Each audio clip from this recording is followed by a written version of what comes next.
Warning: the following video contains explicit language which may be offensive to some viewers or inappropriate for children. The content within this video is intended for mature audiences only. Are you ready?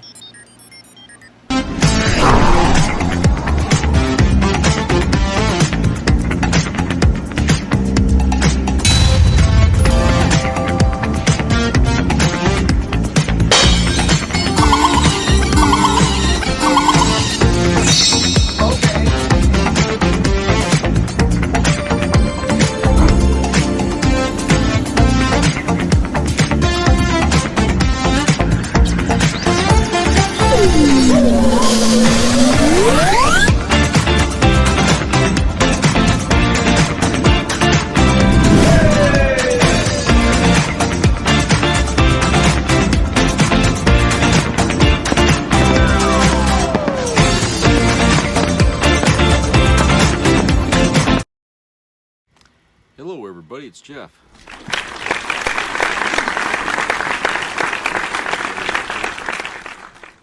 Alright, I'm doing this video here after watching the debate that was just on about 40 minutes ago. And I'll give you some of my takeaways here from it. My impression, I saw, a woman who really seemed prepared for the debate, okay? She had her facts in her head. She didn't take Trump's baits, basically. She kept, her emotions basically under control. There was a lot of times it looked like, the things that Trump was saying to her was going to get a fiery response from her, but she didn't bite it, He tried throwing some of her attitude at her, by telling her to shut up or, I'm talking or something. And again, she didn't bite on that. So he was baiting her and trying to get her sidetracked on this myriad of half-truths and out-and-out lies that, he's been saying throughout his campaign this year, at various rallies, okay? At times I felt like he was reaching a lot into things he said in his rallies to just hurl at the moderators as they were, pushing this debate forward, and he wasn't really saying anything any different. Obviously, the newest thing, which was something that's developed recently, is this idea about dogs and cats and ducks being eaten alive by immigrants in Ohio, okay, which was already debunked and and debunked even in the debate. They said they talked to the mayor and the governor, and there's nobody reporting anything of the kind happening. Okay, what the real issue is that there are people who are complaining about the conditions in the apartments they're at down there, and these are Haitian people. They're living in an apartment, and the complex needs work, and the landlord's not doing the job of fixing the these apartments. And so the people were mad about that. Now, how Donald Trump took that and conflated it into immigrants eating cats and dogs, I don't know. I guess if you're a racist, because if you don't like Haitians, and which apparently he doesn't, if you're a racist, it would be easy to jump from people disgruntled with the landlord to, oh, we got tons of people eating cats and dogs in the neighborhood. Okay, that's Donald Trump. Okay, and I think that, him saying that was insulting to the viewers, insulting to the moderators, especially since they right off the bat said, no, we talked to them, they said that's not going on. And he didn't even say anything after that, anymore about it after that, because he knew he got caught in the lie. And it was the first of many lies that went on tonight at that debate. But through it all, like I said, Kamala stayed professional. She was really kind of dismayed at the things that he was saying about her and Biden and the administration and the things that they've done in the last three and a half years. And it was clear that a lot of the stuff that he was saying was just stuff he was just making up as he went. he says, he says generalizations like, well, these people never said that, or he doesn't provide any concrete facts to back up the things that he was saying during the debate to show that, yeah, because at this point we all know he's a liar. So if he's going to be a liar, he's going to have to prove he's not lying by showing us facts. He's going to have to show us, information to back up what he's saying, because this is the way it is now. He made himself a capital class liar. And so in this debate, a lot of people I've talked to said they're not going to watch it because, everything he's going to say in the debate is going to be false, is falsehoods, lies, whatever. Okay, so what's the point of listening to him talk? And I can understand that. I mean, I imagine a lot of people probably felt that way. It's like, it's just going to be a shit show with him in it. You're not going to get a real presidential debate from Trump, and talking to anybody. It wouldn't have to be anybody specific, but just anybody, because he's just going to revert to type, which is to lie, and which he did. I mean, he lied about the Afghan withdrawal. He lied about the economy, his economy when he was president, and the economy now. Okay, he lied about how he handled COVID-19. Okay, and I mean, and these are not issues that happened like 20, 30 years ago. These are very recent issues here that people should still remember.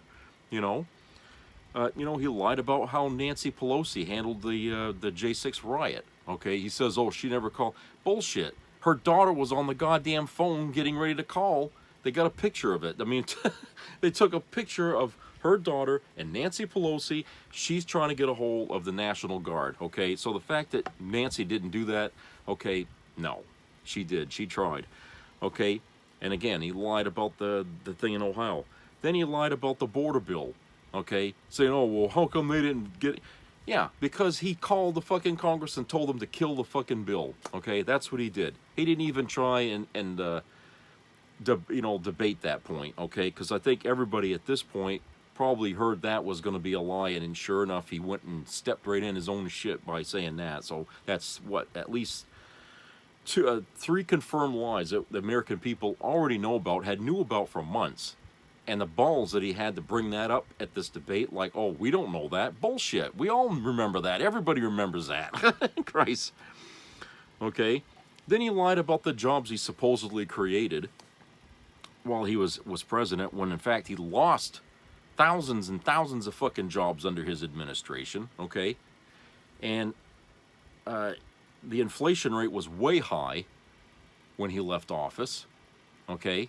And it's only like at what, 2.9% right now, which is the lowest it's been for any country on the planet who's been experiencing, the fallout from COVID. We're doing better than the rest of the fucking world here as far as our economy goes, But no, he's trying to, no, let's turn that around, without any fucking proof to back up what he's saying. Okay, and that's. Kamala standing there, like, Jesus, boy, the lies coming out of this guy's mouth. I mean, at least when she was up there, she was talking about stuff that, that could be backed up. All right? She was taking these questions seriously, where he was taking them with this bulldog attitude, like, she's wrong. That administration's wrong. They're terrible. We're going to be in World War III. The same old crap that he's been bringing at the rallies, which, like Kamala says, nobody wants to hear that shit. Nobody thinks World War III is around the corner. Okay? Nobody thinks Putin is right to go and do what he did. Even though Trump said, yeah, let him do what the hell he wants. Okay? Everybody remembers that fucking quote. Christ, it was all over the news when he said that. All right? And then he says, oh, Putin never would have done it if I was still president. Bull fucking shit. You'd have gave him a sweet kiss on the ass to tell him to go ahead and do it. Okay, we know that. And the things that he says he would be doing if, he was still president. Okay, now he keeps complaining the economy is the worst it's ever been, when all the numbers on Wall Street show the exact opposite. Everything's booming as far as the wealthy are concerned. They're making tons of fucking money. Tax cuts, and then Obamacare. How he tried to get rid of it, and how many times he tried, and then he got mad when she brought up John McCain, saying how he said, no, you're not touching that, okay? He really got mad. You could see in his face, his eyes are getting really puffy, and red. Yeah, he was getting loud, and that made me think about that quote that Phil Donahue told to Bill O'Reilly on Fox News on his show there one night. The two of them were discussing a case that involved somebody, and I can't even remember what the hell it was. It's been so long ago. But the last thing that Phil Donahue told Bill O'Reilly before his show came to an end that night, and he said, I quote, "Loud doesn't mean right," unquote. That's what he told Bill O'Reilly. And I was thinking, that's what Trump was doing tonight. He was getting louder and louder and louder, thinking that, he could be louder than Kamala, and that people would think he was right. Okay? He was using that old tactic. And then he had the balls to go, Sean Hannity confirmed it. Laura Ingraham confirmed. I'm thinking, he's... I almost choked, and laughed.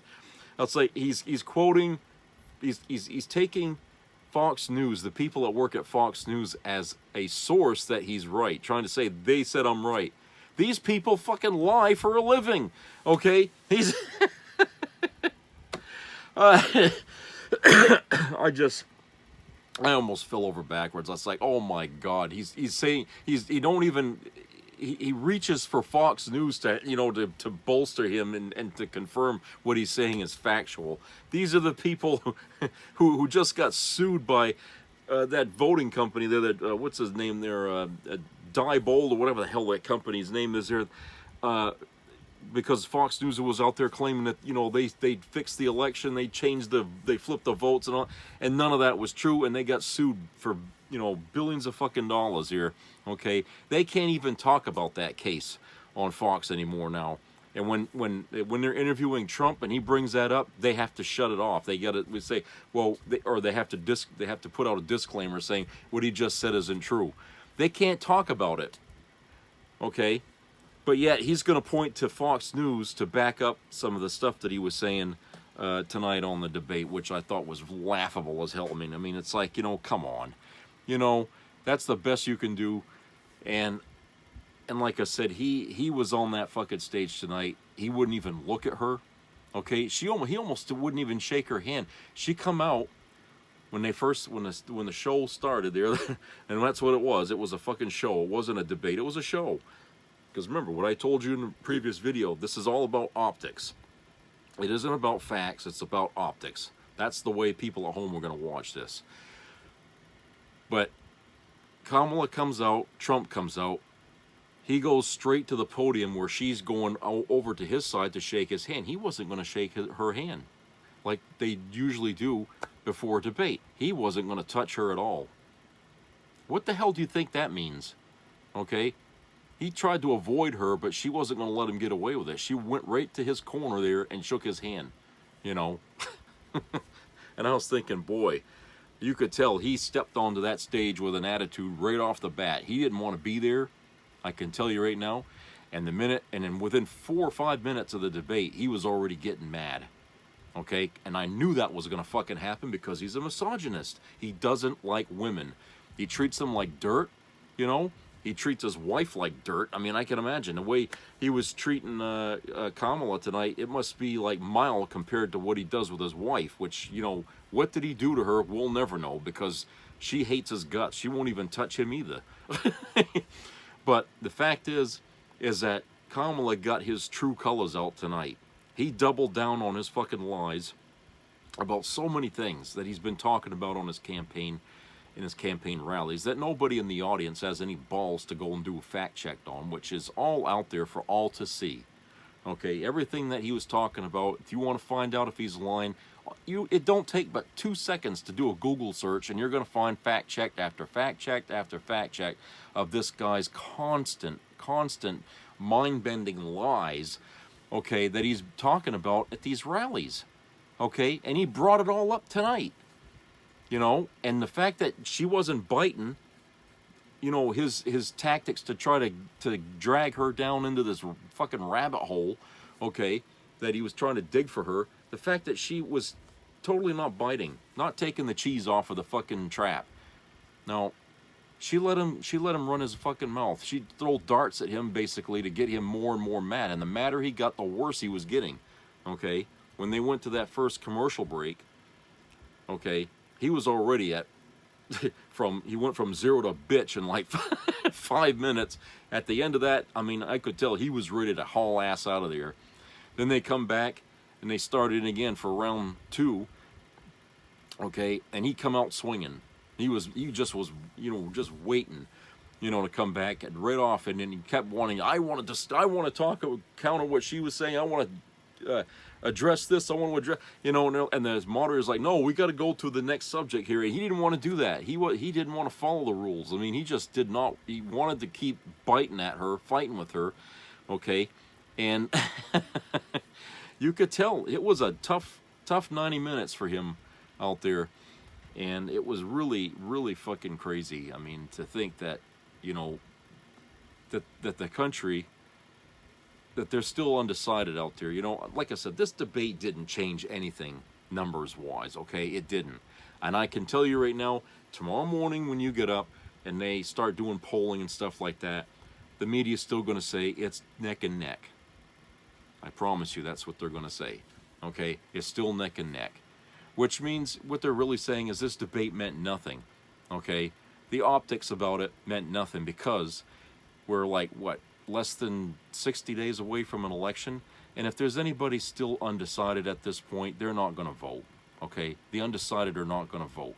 So the only people that are going to be voting in this thing are those who've already made up their minds, which is the MAGA base and everybody else. And if it comes down to that, Trump is sunk. And I think he knows that. I really think he knows his campaign is sunk. It's going down in flames. And the reason being is that he's alienated so many people this year. He's attacked every fucking demographic in this country, belittled them, insulted them, and that's essentially what he's done. And I can't imagine who the hell's left that's going to vote for him. Except for the MAGA base, the cult, as I call it. The cult is all that's on his side. And I'm sure when they watched this debate, they all walked away thinking, he won it. Of course they're going to say that. Because when he's been lying to them and they believe it, why wouldn't they think he won this debate? Okay, because all he did was regurgitate all the lies he's been telling MAGA. Okay, and they've been sucking that up like fucking candy. They believe everything he says. Not a single one of them bother to fact check a goddamn thing he says. Okay? Because they're too afraid to find out that he's pulling their fucking chain. Okay? They're too afraid to find out that this guy's not what he appears to be. All right? And the fact that so many people, 200-something fucking people from his old administration, a lot of them don't even want nothing to do with him. They won't endorse him. Okay? Not a single person will fucking endorse him. At their convention. At their own convention. Who the hell came out to endorse him? That worked with this guy. Not one person. Doesn't that, Christ, to him, everybody's against him, right? This is a paranoid schizophrenic you're talking about here, this guy. And she brought it up in the debate.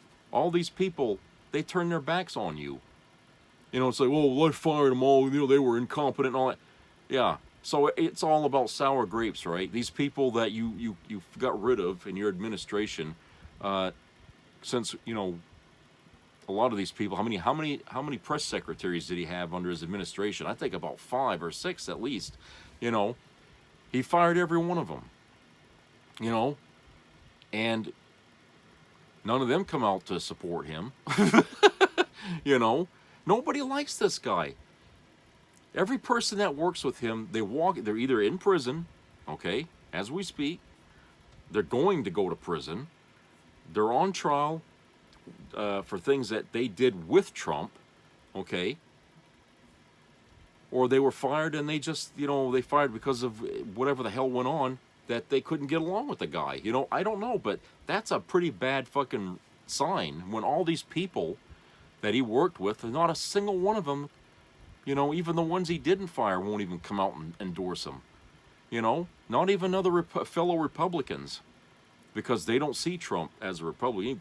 Even Governor Chris Christie come out after the debate and said Kamala was very presidential tonight, okay, and Trump very unhinged, you know, very closed, you know, and rattled. He appeared rattled. So in this case, the optics did not do Trump any good, you know. So it was really a different kind of debate than what we had with Biden and Trump. Okay, in this case, Trump didn't have it an easy time. Like, you know, he was hoping to get through this this election cycle, that it was going to be Biden all the way to the end, right? So he was hoping, you know, figured he could get it easy. Well, Kamala didn't make it easy for him. Okay, she kept throwing things in his face, saying, well, can you explain this? Can you explain that? And all he could do was lie, you know, and generalize through the debate, okay? Which essentially is what these debates are supposed to be about. It's all about who's going to sweat under pressure. And boy, did he sweat. I mean, he was hollering, his spit flying out of his mouth. I mean, he was pissed, you know? So, yeah, he sweat tonight, and it didn't look good. I don't care what MAGA says about how he performed tonight. Everybody else is saying, boy, he really looked like he was unprepared. He showed up to this thing, and all he had with him was his slogans, okay, and his divisiveness, and how much he, you know, this country's is doomed, and we're gonna end up in World War III, and, you know, talking like, you know, like everything's been falling apart. Which, if you talk to anybody that's living in the real world, they're going to tell you, well, yeah, prices of things have been high and stuff like that, but, you know, we're doing okay. Could be better. It can always be better, no matter who the hell's the president. It could always be better. But, you know, we're not seeing, you know, missiles flying over the fucking sky. We're not seeing, you know, Russia trying to start World War III. No. I mean, there's things going on in the world. Biden's been dealing with it. Okay? He's been making, you know, offering olive branches here to the fucking Russia, and to stop this fighting in Ukraine. Same for what's going on in Gaza and in Israel. Okay, they're interested in a ceasefire. They're not interested, you know, in taking one side or the other. Of course, we got relations with Israel, right? But we're not in full agreement here with Netanyahu. He's the problem in this thing. Okay. He's the problem. Yeah, we understand they were defending themselves. Well, they did that, but it's still going on, because he ain't going to stop with just, you know, retaliating. He wants to go all the way through and push everybody out of Gaza. He's doing a house cleaning, I guess, or whatever you want to call it. And some people say a genocide. He just wants everybody out of there, and that's not fair. Okay, the Palestinians that are living there, they didn't fight. They didn't start no goddamn war. This was Hamas that did that. Hamas was the one lodging the rockets in there. And who is Hamas? Okay, they fight for Iran. And who is allied with Iran? Russia. Okay? So the situation with that whole mess there in Gaza and all that is a multinational thing here. Okay? And with Netanyahu involved in this thing, you know, another Trump-like personality, I mean, hey, you're not going to get much cooperation with that. So it's not going to be an easy thing right now with Netanyahu and Hamas on the other side to bring an end to this thing. Neither side wants to stop. Neither side wants to stop. Okay, they've said as much. That doesn't mean that Biden's going to give up on it. Of course not. And I'm sure Kamala will continue to try to reach out with these people here to try to stop things. Okay, nobody wants to see the war go on. But you can't just snap your fingers and just wish it away, okay? You've got a history over there that goes back many, many, many moons, okay? We're not talking about like a month ago. We're talking about even further back than last year when it started or whatever. I mean, we're talking generations back, okay? So you're dealing with issues and complexities with why this is going on here that's really... that a lot of Americans seem to think that it can be stopped overnight, okay? But unfortunately, for the people out there that are you know, pounding on the doors for something to happen to stop this or whatever, they're not the ones actually having to deal with this, so they're not really in the know as to what's possible or not possible, okay? And it's not the purview of the government to explain to them in any detail how they're trying to handle this thing, okay? They just have to have faith in the government that they're going to continue to try until they get to hit pay dirt here, okay? So, you know, that's just how it is. All right, let's go to a commercial break.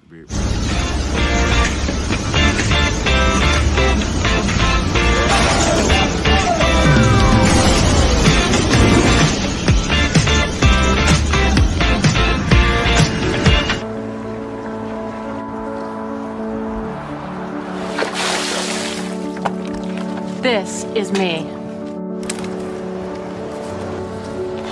This is me.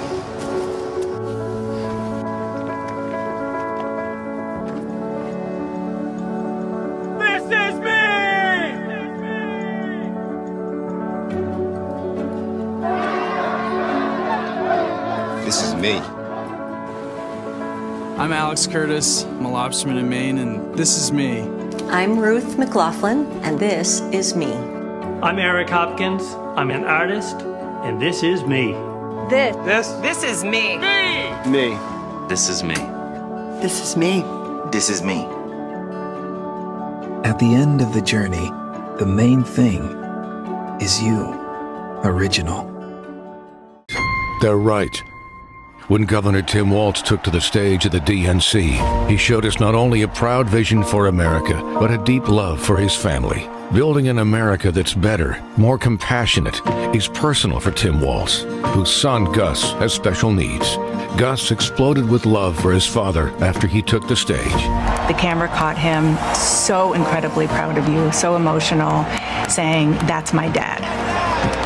I'm grateful I got to experience it, and I'm so proud of him. It was a wonderful moment for any decent person watching.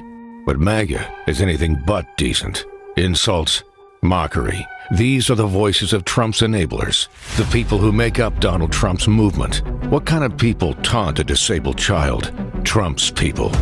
It's time to ask, is this who you are? Is this how you're raising your children? Is this what you want from a president? Finally, a president who stands up for growth, opportunity, and prosperity for every American. Kamala Harris will fight for American jobs, lower costs, and give families a head start in a tough world. We will create what I call an opportunity economy where everyone has the chance to compete and a chance to succeed. Her plan will make it easier for people to start a family, raise kids, and buy a first home. It's a real start to a new economy where hard work and entrepreneurship pays off for everyone. Donald Trump's plan? Another budget-busting trillion-dollar tax cut for billionaires like Elon Musk. A Trump tariff tax that screws American families. Higher prices for everything. Kamala Harris, an economic plan that puts Americans first.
Dreams about what everybody dreams about: starting a family, owning a home, building a life with stability, and having hard work pay off.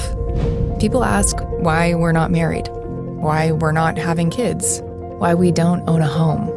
It's because no matter how hard we work, big banks, big tech, big insurance companies find a way to screw us. They raise their prices and get bailed out when they screw up. We're not asking for a handout or a bailout. We just want the chance to make it. Have someone in our corner who fights for us. Someone who gives a damn, who will take on the people gouging us and win. And that someone is Kamala Harris. I will fight to give money back to working and middle-class Americans. In this election, we're not just choosing a candidate. We're choosing a future.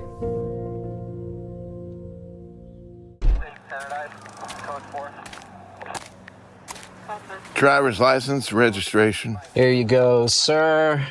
How's your day going? That's your daughter? Sure is. Abigail, right? How do you know her? Were you about 8 weeks pregnant? So you've been spotting recently. You've had any cramps or nausea? That's personal. You been taking your prenatal vitamins? Excuse me? Are you ticketing me for something? Where are you heading, Abigail? To go see my older sister, Natalie. Well, that's strange. This says here that Natalie's at a concert in Dallas. And your navigation is set to a women's health clinic in one of those abortion states. We have the right to travel. Not anymore. Step out of the car. Please, officer. Both of you out now.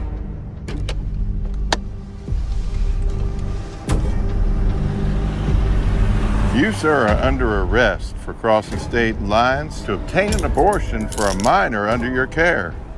And you, young lady, well, you're under arrest for evading motherhood.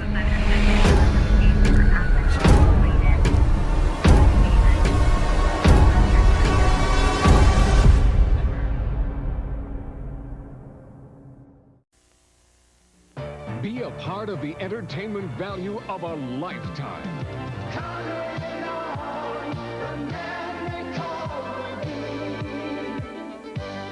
I loved it. It was the best performance I've seen in a lifetime. I loved the show. I liked it very much. He's a very entertaining man. It's well worth the money. Now appearing in Charlottetown, coming to Halifax November 6th to the 18th, and St. John November 20th through the 26th.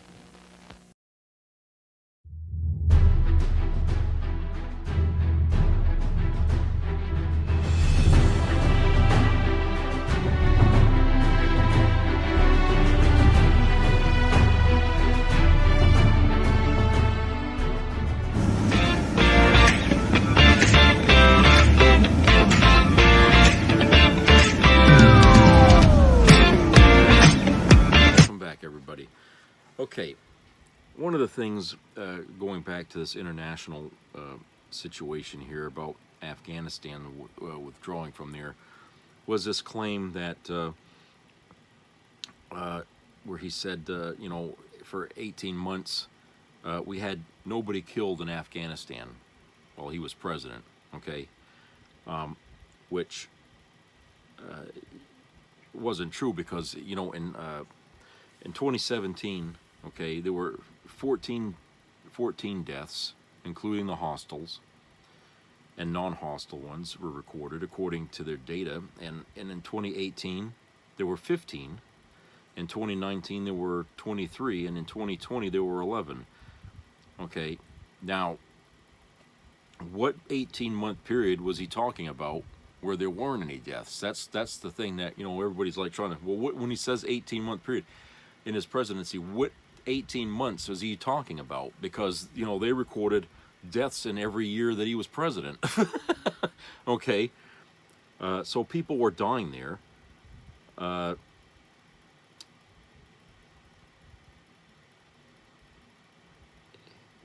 And you know, it just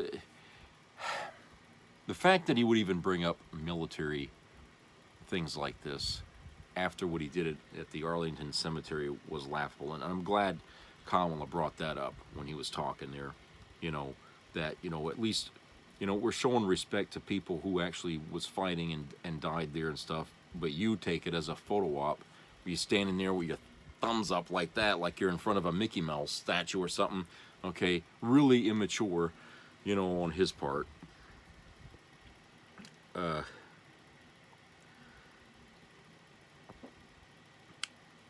And you know, it just feels like, you know, why he wanted to insist that, oh, I know Putin, I know Xi, I know all these dictators, and I know how to handle them. Really, he knows how to handle them. I think it's the other way around, because these people would love to see Trump come back in there as president because he's weak. They know how to manipulate him. They know he's got a price. Okay? And hey, he talked about love letters he was getting, you know. And remember that kid there, shit, what was his name? One that was being held by the North Koreans. I think I mentioned this in the past video here, but anyway, Trump administration negotiated to try to get him back to the States, okay? And he was telling the public how you know, he's being really dogged here about getting him back, okay? And you know, he so they had a plane fly to Japan, and then they had to wait on the tarmac in Japan because they couldn't just immediately fly into North Korea, because that's, you know, airspace that you're not allowed to be in. So when the plane took off with a doctor to go get this hostage here, who was a college student, I guess he was in his 20s or something, they went and landed in North Korea, and they brought the hostage to the plane, but he was in a stretcher, okay, and they got him in the plane, and he looked like he was in pretty bad shape. So they left and they came back to the United States with the hostage, and I wish I could remember his name. But this happened way back when Trump was president. But when he got back home, he died a couple days later while he was in the hospital because he was declared mentally, you know, brain dead or something, I guess. He was beaten so bad, okay, when they got him home, and the parents were really, really pissed off about that. And so Trump said he supposedly confronted the North Korean leader there about it, and he said, we don't know anything about it, you know, he was fine when he left here, you know. And Trump comes out on TV and says, well, I talked to him about it, and he said there was nothing done to him, and I believe him. And I was like, you're going to believe that cocksucker as a dictator over there, the way he treats the people in his country, that he didn't lay a hand on this American while he was in there?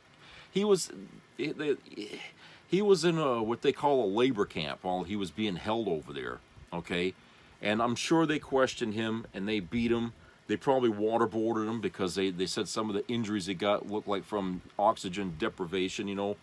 And, you know, he basically, you know, almost every inch of his body had bruises and cuts and stuff like that. They say they've tortured the shit out of him, okay? And so Trump takes the guy's word for, like, oh, well, he told me that they didn't do it, and I believe him. Well, the parents are really pissed because at a State of the Union address that Trump gave, he had those parents in there at the address, and he told all their brave parents, and everybody stood up and applauded him and all that. And these people thought, yeah, Trump's on the side, they're going to get him. Well, he did get him, but then he turned around and bought the excuse that, oh, he wasn't like that when he left North Korea, okay? And those parents were pissed because he basically shit on them. After he built them up at the State of the Union address, he turns around and he pisses on them after that, because they wanted somebody to be held accountable for the condition of their boy when he came home, and Trump wasn't going to be there for that.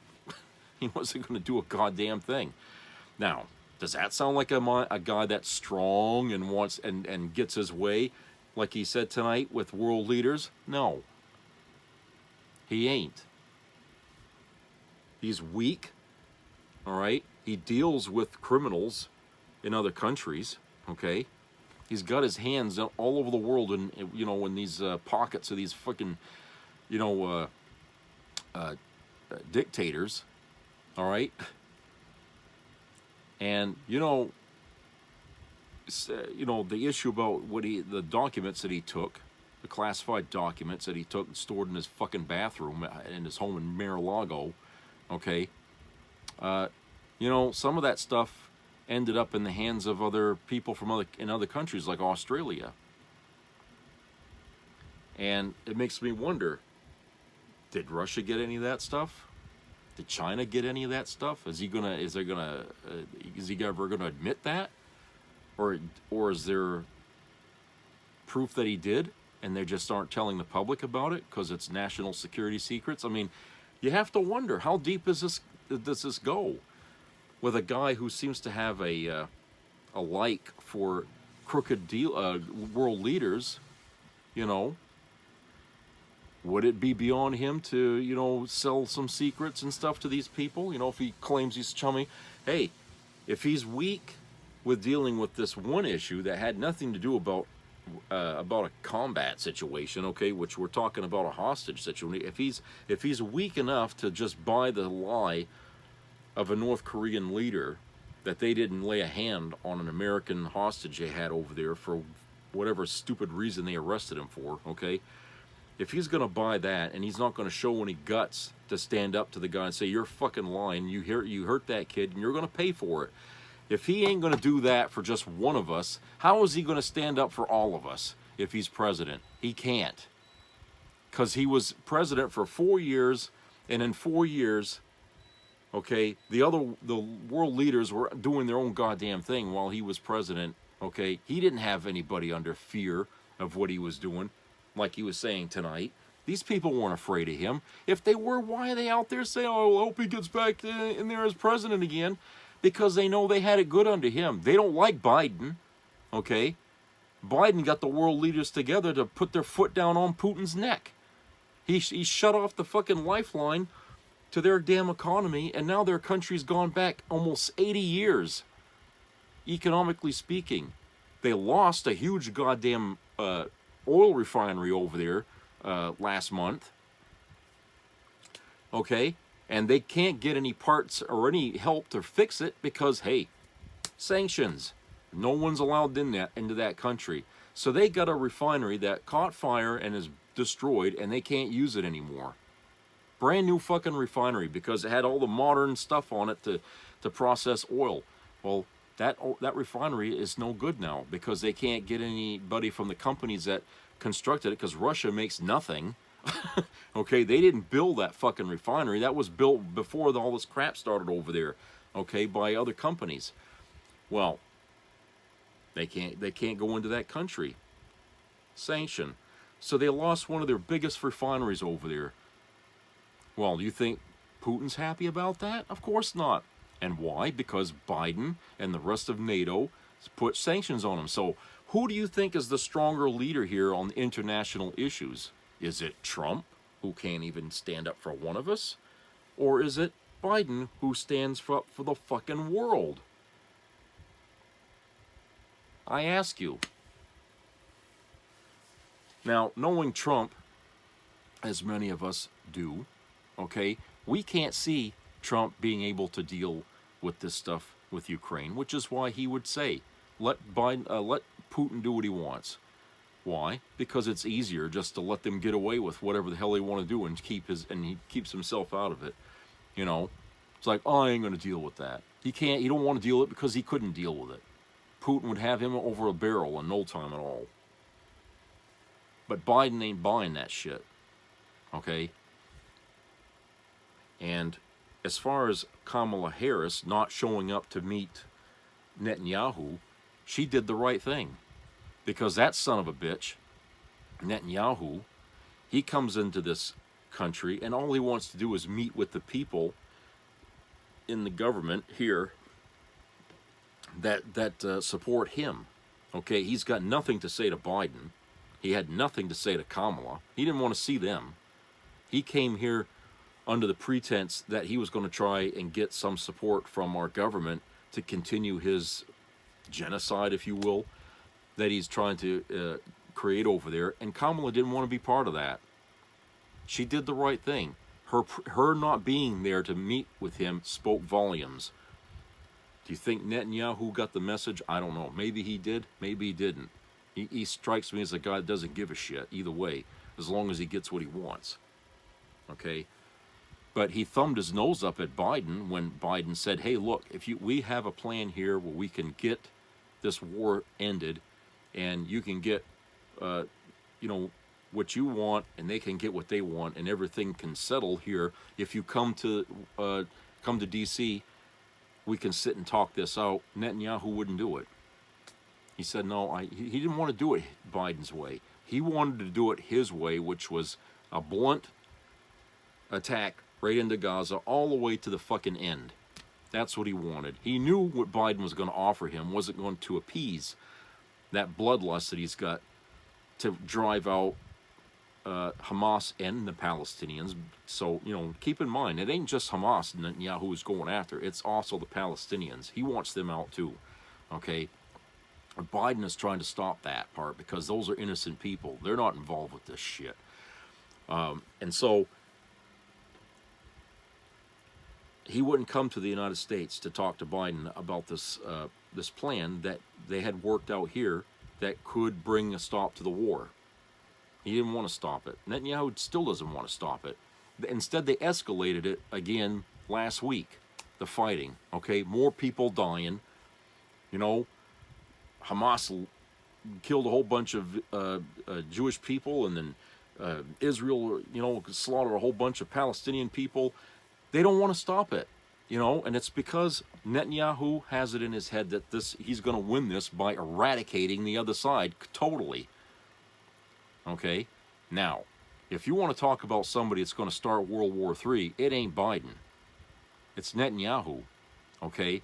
And because we're allied with them, he's going to drag us into a fucking World War III if we don't put the reins on Netanyahu and slap him into some common sense here and say, look, this fight, you're dragging in Iran. Iran is feeding Hamas and putting people in your territory to fight you. In the meantime, the innocent people that are there, the Palestinians, are in the crossfire, and you guys don't give a shit. You're stirring all merry hell back here in the United States, getting everybody here pissed off because innocent people are dying, okay? And you don't even care about that.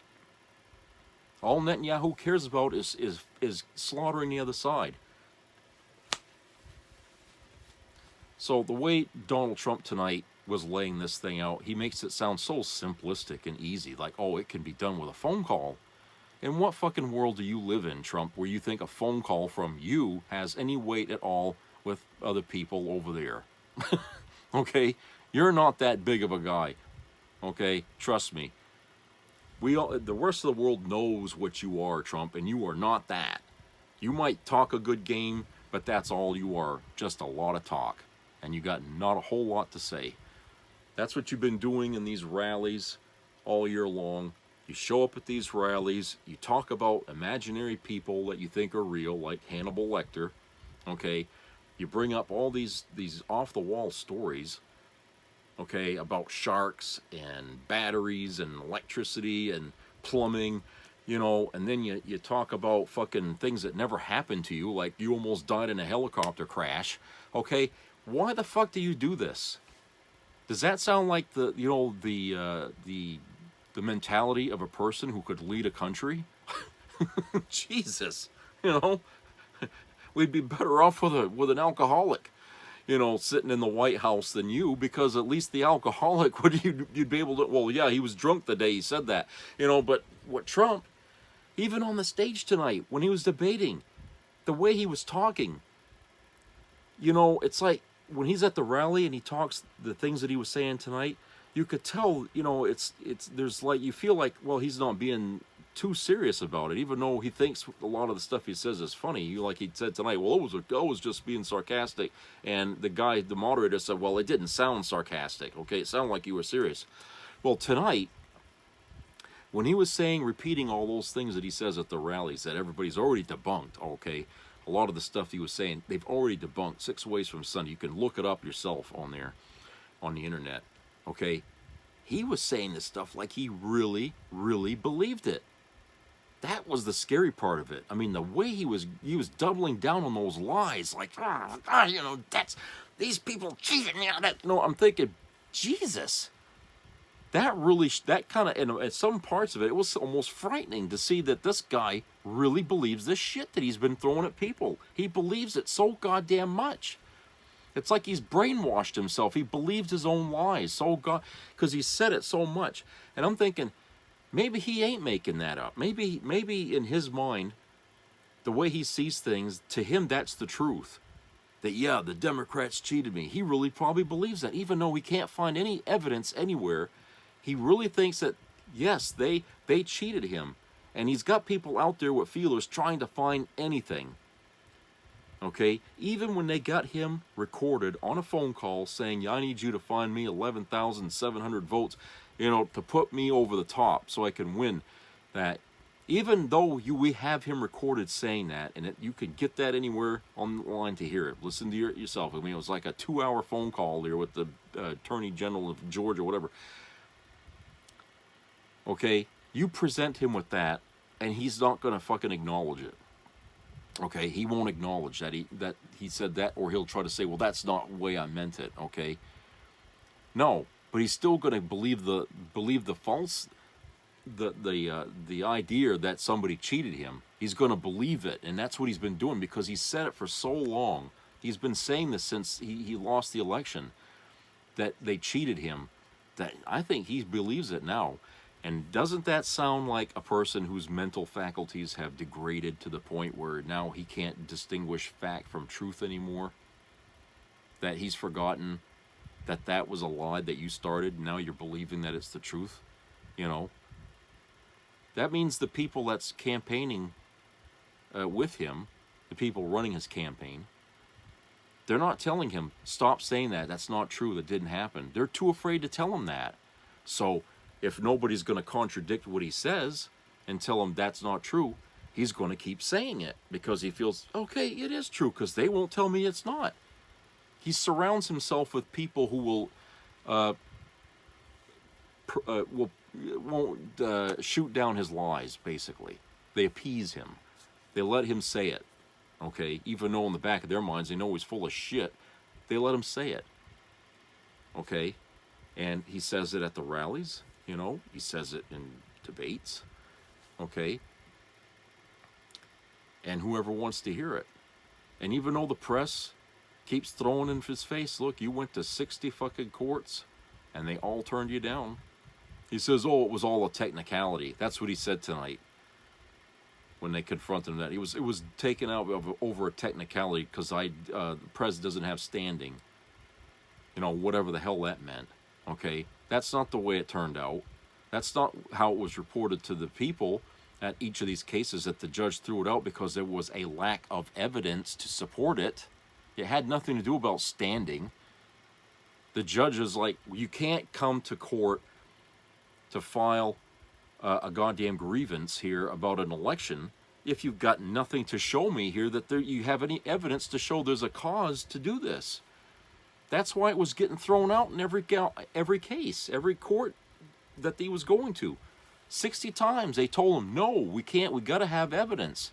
Even his own lawyers were telling him, look, we can go here to all these places all you want, but they're going to give us the same answer because you've got nothing. No proof here to show them, like, well, look, we got this, you know, this miscount over here, we had this over here. That kind of creates the, you know, well, we have the foundation here to prove that, yeah, there was some election tampering or whatever that went on. But they didn't have anything. They were just hoping the judges would just go along with it and say, okay, yeah, we'll start a case. Well, how do you think that case would have went? If they'd have went and had and started a case, and you come to court, you got this one side over here, the defense, and you got the prosecution over here, but you know, everybody's waiting for the evidence and they got nothing. How long do you think that court would have lasted? I mean, it would have been money wasted, right? But, you know, Trump was just expecting that magically proof would have appeared and the case would have been, he would have won it, right? But no, it's not the way, that's wishful thinking. That's not how the justice system works, okay? It doesn't go your way because you're Donald Trump. It only works when you have a foundation, okay? And instead of going around from one rally to another saying I was cheated out of the victory and all this and that, okay, that's not proof enough, okay, to take to a court and say, well, I said it, so it has to be true. No, that's not the way it works. You can't prove it then. You lied about it for years. You're lying about, Christ, dozens of other things now. I mean, your lie started with that, and now it's ballooned into a proportion here that no other fucking politician in history could ever match. And we've had some liars for politicians in our country, but he takes the fucking cake and the icing with it, okay? That's Trump. And tonight, boy, it really showed loud and clear that this guy, not only is he still telling the same lies, he gets mad when somebody proves that says, no, you're lying, you're wrong. He gets mad, which to me is a bad indication of a person whose mind is really gone, And I think looking at him tonight, watching his facial reactions and the arrogance, like, oh, I ain't listening to her, and this childishness that he was doing. Kamala was sitting, you could see her watching him and studying him like, boy, this fucking guy is nuts, because I don't think she really expected him to be like, that bad. I didn't think he was going to get to be that bad tonight. I mean, I knew he would lose the debate, in my mind anyway. I figured he would anyway because of the lies, but it was more than just that. It was his, unhinged attitude and how easily he was provoked. When somebody tries to say something to him that contradicts what he just said. In 4 minutes, like I said, this debate started, he was ready to fucking choke her, And like I said, when he walked out on the stage and he wouldn't even shake her hand, or he didn't want to, but she made him shake her hand. He went right for the podium. He didn't go to her. He went up there, ready to start fighting. Because he knew that it was going to be a really tough debate, especially when you're not prepared and you have no facts to bring to the debate, which he didn't. And she had all the fucking cards and he had none. So, yeah, it was a sad debate. It was probably, compared to other debates, which usually end up kind of boring a little bit because everybody's got facts or sometimes some of the facts are made up, but not to like this where it's so lopsided where you got an out-and-out liar on one side and someone who's got all the facts on her side, and what she's begging for is the time to explain to the people at home why this guy's lying and what about, which she didn't really get much time to do. There was a lot of things she wanted to go back on and say, well, what he just said here was wrong and this is why, this is what he said here, that's wrong, and this is why. She really wanted to try to do that, like in a court case or something, but this is a debate. It's not a court thing, okay? So you don't get a chance to bring your evidence to the people. What this is all about is optics, and who's going to sweat the most. And in this case, it was Trump that sweated the most, and he also flipped out big time during the debate, so she won this one. And after the debate was over, about 5 minutes later, I hear that the Harris campaign has offered Trump another chance for another debate, and I don't know if they've accepted or not, but she's giving him another chance if you want to come back and do it again. So I don't know, but that's probably for tomorrow. We'll find out what the hell's going to go on with that. So anyway, that's it for today, and I will talk to you again later, so please subscribe, comment, share, and keep your ears open out for any health issues that come up, and treat each other nice out there. And for me, it's 22 after midnight here, so good night everybody and sleep well. I'll talk to you later. Take care.